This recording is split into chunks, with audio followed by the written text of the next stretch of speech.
खबर मऊगंज जिले से है, जहां ब्राह्मणों को लेकर कांग्रेस द्वारा आयोजित की गई प्रेस वार्ता। कांग्रेस के वरिष्ठ पदाधिकारियों ने कहा कि पार्टी में ब्राह्मण समाज की उपेक्षा के कारण विंध्य प्रदेश में कांग्रेस का जनाधार लगातार कमजोर हो रहा है।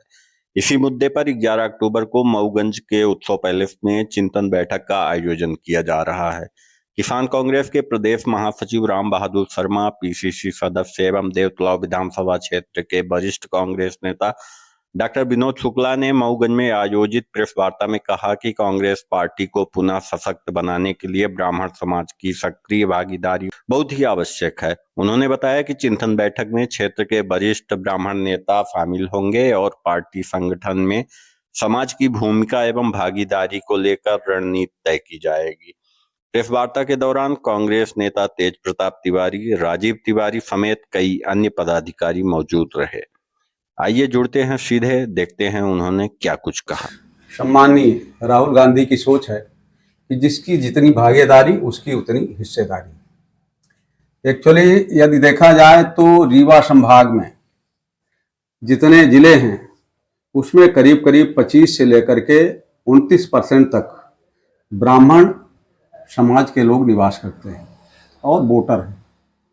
उसके हिसाब से यदि हम देखें जो इतिहास चल रहा है वर्तमान में, तो 4% 5% के सहभागिता ज़्यादा है और हम लोगों की सहभागिता उस हिसाब से बिल्कुल ही कम है।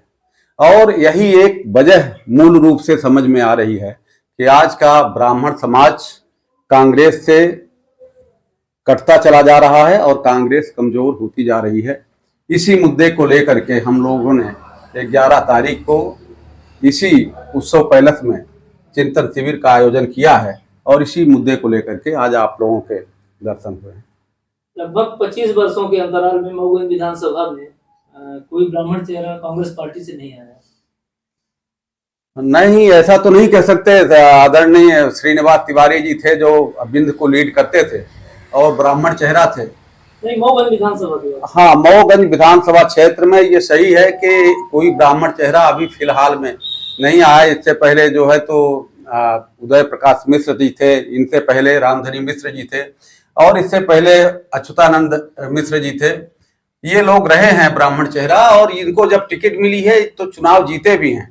पर अब जो हो रहा है उसके हिसाब से कहीं ना कहीं कुछ न कुछ त्रुटियां हो रही है, जिसके वजह से ब्राह्मणों का जनाधार दूसरे तरफ डाइवर्ट हो रहा है और उसका कांग्रेस का खामियाजा भुगतना पड़ रहा है। कहने के लिए जैसे बहुसंख्यक है, फिर ये हिस्सेदारी कहाँ चली जाती है?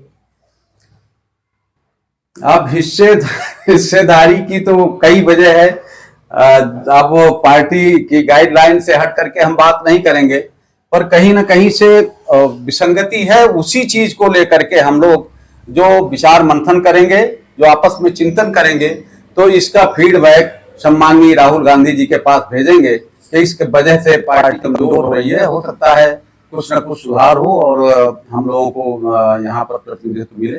जो वर्तमान में स्थितियां निर्मित हुई, इस स्थितियों तक ले जाने का मूल किसको मानते हैं?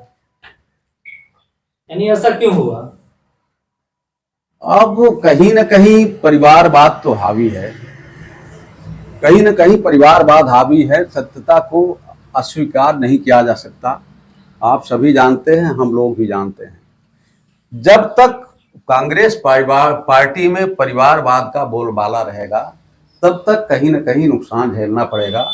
आदरणीय राहुल गांधी जी तो बहुत चाहते हैं, जैसे अभी जो यहाँ पे संगठन के चुनाव हुए हैं उसमें भी उनकी सोच थी कि अच्छे लोग चुन करके आए, लेकिन कहीं ना कहीं दबाव पड़ा, कहीं ना कहीं कुछ न कुछ हुआ, जिसके वजह से कुछ विसंगतियां हुई हैं और संगठन कमजोर हुआ है। इस बात को तो स्वीकार करना पड़ेगा। यदि संगठन की बात छोड़ दिया जाए, ब्राह्मण की मूल बात हो यहाँ, तो यहाँ क्या पार्टी हित की बात हो रही है कि ब्राह्मण हित की बात हो रही है? इसमें ब्राह्मण हित की बात नहीं हो रही।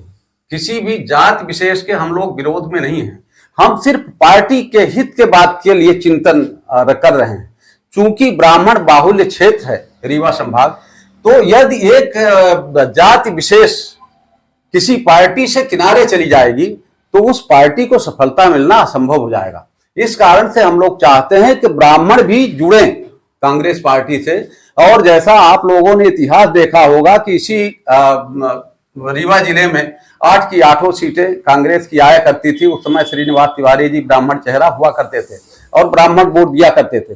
लेकिन अब वह ऐसी कौन सी परिस्थितियां निर्मित हो गई जिसके वजह से ब्राह्मण अब दूसरे तरफ डाइवर्ट हो रहा है, इसी के लिए हम लोग चिंतित